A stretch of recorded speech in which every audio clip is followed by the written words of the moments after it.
اور ہمیں پتہ بھی لگ جاتی ہیں ساری باتیں تو ہم کچھ کر نہیں سکتے تھے. مغل حکومت تباہ ہو رہی تھی, خلافت عثمانیہ تباہ ہو رہی تھی, مسلمان مایوسی میں دیکھ تو رہے تھے حالات اور واقعات کو, کرنے کی طاقت نہیں رکھتے تھے. مگر کرنے کی طاقت ہم آج رکھتے ہیں, اور جو آئندہ آنے والے دور کے بارے میں انہوں نے پریڈکشنز کی ہیں اس میں ہمارا رول ہے, لیکن اس تک ہم اس وقت پہنچیں گے جب یہ بیک گراؤنڈ کور کر لیں. رائٹ. تو کہتے کہ دوسری عالمگیر جنگ کا آغاز 21 سال کے بعد ہوگا اور مہلک ترین ہتھیار استعمال کیے جائیں گے. یہاں بڑا خوبصورت ہے, کہتے ہیں 2 الف اور روس اور 2 الف اور روس آپس میں مل جائیں گے. یعنی 2 الف کون ہے؟ انگلینڈ اور امریکہ اور رشیا. رشیا 3 ہو گئے, کیونکہ جرمنی نے کیا کیا کہ ایک طرف اس نے ایک تھیٹر آف آپریشن اس نے رشیا کی طرف کھول دیا, دوسرا اس نے تھیٹر آف آپریشن یورپ کی طرف کھولا, ویسٹرن یورپ کی طرف, جہاں پہ انگلینڈ اور امریکہ شامل ہو گئے اس جنگ میں جرمنی کے خلاف. رشیا کے ساتھ مل کے انہوں نے اپنا, اور رشیا کے ساتھ انہوں نے ایکسس کیا کہ رشیا, انگلینڈ اینڈ امریکہ, یعنی ایک روس اور 2 الف, وہ اکٹھے ہوئے کس کے خلاف؟ بر الف و جیم اولا ہم جیم ثانی آنا. انہوں نے 3 ملکوں کے خلاف جنگ کی, ایک الف سے شروع ہوگا, ایک پہلے جیم اور دوسرا جیم. پہلا الف کون؟ اٹلی, دوسرا الف کون؟ جرمنی, اور دوسرا جیم کون؟ جاپان. یعنی he is now giving exactly the name. Seriously. اور یہ باتیں ڈاکومنٹڈ ہیں ان ڈیکیڈز اگو, یعنی پہلی جنگ عظیم سے پہلے کے جو نسخے موجود ہیں نعمت اللہ شاہ ولی کے, ان کے اندر بھی یہ شعر موجود ہیں.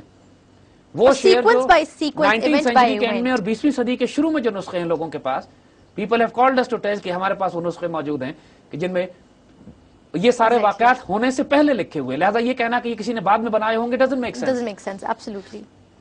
تو 2 الف انگلستان اور امریکہ, روس اور اٹلی اور جرمنی, جاپان, ان سب پر یہ حملہ آور ہوں گے. یہ عجیب و غریب ایک سیکنڈ ورلڈ وار کی جو پوری سیکنڈ ورلڈ وار کی جو تھیٹر آف آپریشن اور فورسز ہیں جو آپس میں کھیل کر رہی ہیں.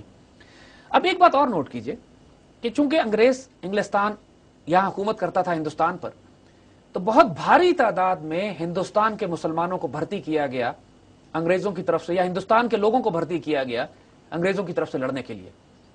کرنل محمد خان جنہوں نے بڑی خوبصورت کتاب بجنگ آمد لکھی ہے, one of the finest books of military humour, 1937-39 وغیرہ میں سیکنڈ ورلڈ وار میں انہوں نے پارٹیسپیٹ کیا. Bajang Amad it's a book worth reading, military humour کی کتاب, جس میں انہوں نے وہ سارے واقعات لکھے ہیں کہ کس طرح انڈیا سے ہزاروں لاکھوں کی تعداد میں فوجیں جو تھی پورے افریقن تھیٹر میں, یورپین تھیٹر میں یا برمیز تھیٹر میں انگریز ان کو لانچ کر رہے تھے, اور پوری دنیا میں جا جا کے یہ دوسری جنگ عظیم لڑ رہے تھے مسلمان. آج بھی اگر آپ لاہور کے میوزیم میں جائیں, لاہور کا جو عجائب گھر ہے, تو وہاں پر انہوں نے کچھ کتبے لگا کے رکھے ہوئے ہیں دکھانے کے لیے کہ یہ کتبے انگریزوں نے پہلی اور دوسری جنگ عظیموں کے بعد پورے ہندوستان کے ہر گاؤں میں لگا دیے تھے, جس گاؤں سے لوگ گئے تھے جنگ کرنے کے لیے. اچھا.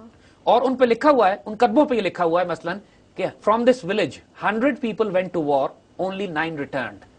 یعنی اس طرح کا انہوں نے کتبے لگا لگا کے پورے ہندوستان میں لگائے ہوئے تھے ہر گاؤں میں. تو کچھ کتبے اب وہ لاہور میوزیم میں رکھے ہوئے ہیں, کوئی جا کے دیکھنا چاہے تو وہ دیکھ سکتا ہے. تو لاکھوں کی تعداد میں مسلمانوں نے اس جنگ میں شرکت کی, یہاں سے بھرتی کرا کرا کے مسلمان بھی گئی, پی ایمز کہلاتے تھے, پنجابی مسلمان, جو انگریزوں نے اپنی بکس میں لکھا. لیکن اس کے بعد جو ان کے پورے ہندوستان سے گورکھے بھی گئے, سکھ بھی گئے, ہندو ریجمنٹس بھی گئی, مسلمان ریجمنٹس بھی گئی. مگر ظاہر ہے اس ساری پارٹیسپیشن کا کوئی فائدہ تو نہیں ہوا. جنگ عظیم ہوئی, ختم, مسلمانوں کو تو کوئی فائدہ اس کا نہیں تھا, بس یہ ملازمتیں اور نوکریاں ہوتی رہی یہاں سے. اس پر نعمت اللہ شاہ ولی لکھتے ہیں کہ ہندوستان کے لوگ بھی اس جنگ میں امداد دیں گے, مگر یہ لا علم ہوں گے اس بات سے کہ ان کی یہ امداد بیکار جائے گی. ایز ان ورک فورس کے طور پہ ایکٹ کریں گے, لیکن رائے جائے گی, بیکار جائے گی. امداد ہندیاں ہم از ہندو دادا باشن لا علم ازی کے باشد این جملہ رائے گانا. ہندوستان کے لوگ بھی بہت مدد کریں گے اس جنگ میں. لاکھوں کی تعداد میں جانے گئیں انگریزوں نے اس جنگ میں جس طرح جھونکا ہے کینن فوڈر کے طور پہ. وہ جنگیں جو خطرناک ہوتی تھی وہاں لاکھوں کی تعداد میں انڈین بریگیڈز بھیج دیے جاتے تھے. صحیح. اب وہ مارے جاتے تھے مکھیوں کی طرح, اور جب راستہ صاف ہو جاتا تھا پھر برٹش اور یورپین فورسز جاتی تھی اس علاقے کو کلیئر کرنے کے لیے. تو یہ ایک بالکل بیکار جنگ تھی جس میں مسلمانوں کو جھونکا گیا پوری دنیا سے. لیکن پھر وہ آگے بتاتے ہیں یہاں پہ, نعمت اللہ now comes into the technology side of it, technology side of the war. Right. کہتے ہیں کہ اس جنگ میں ایسے آلات برق پیما, اسلحہ حشر برپا, سازند اہل حرفہ مشہور ہے زمانہ. ایسے ایسے آلات, ایسے ایسے ہتھیار بنائے جائیں گے جیسے آسمانی بجلی کو ناپنے والے ہوتے ہیں, ایسا اسلحہ جو میدان میں قیامت برپا کر دے گا. اس زمانے کے مشہور سائنٹسٹ اپنے زمانے کی فائنسٹ ٹیکنالوجی بنائیں گے جو دنیا کو ویپنز آف میس ڈسٹرکشن کی طرف لے کے نیوکلیئر ایسٹس کی بات ہو رہی ہے اب یہاں پہ, اور جو ایون دا کنونشنل ویپنز میں بھی جو بامرز, فائٹرز, جس صحیح بات ہے, زیادہ مہلک تھی یہ فرسٹ ورلڈ وار سے, تو obviously جو کمیونیکیشن کے ٹیکنالوجی ڈیولپ کی گئی, جو وار فائٹنگ سسٹمز ڈیولپ کیے سب گئے, اسی میں ایگزیکٹلی اس زمانے کی جو پوری انڈسٹری بلٹ ہوئی, وار انڈسٹری, جس نے ان 6 سالوں میں پوری دنیا کو وہ وار ٹیکنالوجی دی جو آج بھی استعمال ہو رہی ہے. تو کہتے ہیں کہ اس زمانے کے مشہور سائنٹسٹ, انہوں نے لفظ استعمال کیا سازن اہل حرفہ, یعنی وہ لوگ سائنٹسٹ ہیں جو ایسے ایسے ہتھیار بنائیں گے کہ جو لٹرلی لگے گا ایسے کہ جیسے آسمان کی بجلی کو ناپتے ہیں اور دنیا میں تباہی, اور weapons of mass destruction. And then he Cs